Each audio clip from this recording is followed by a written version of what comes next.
రీసెంట్గా ఓ ఇంటర్వ్యూలో మాట్లాడిన ఆర్జీవీ తాను వార్ 2 సినిమా చూశానని చెప్పాడు.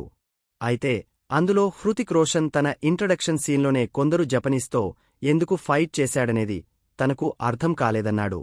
ఇదే అనుమానాన్ని ఆ మూవీకి సంబంధించిన ఓ ముఖ్య వ్యక్తిని అడిగితే అతడు షాకింగ్ ఆన్సర్ చెప్పాడంటూ ఆర్జీవీ చెప్పుకొచ్చాడు.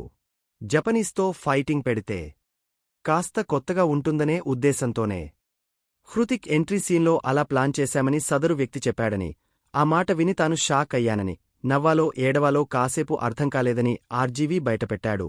స్పై యూనివర్స్ సినిమాలు అంటే మన దేశపు సీక్రెట్ ఏజెంట్లు శత్రుదేశాల వారితో పోరాడతారని అందరూ అనుకుంటారని, కాని ఈ మూవీలో మన మిత్రదేశమైన జపాన్ వాళ్లతో ఫైట్ పెట్టారని గుర్తుచేశాడు.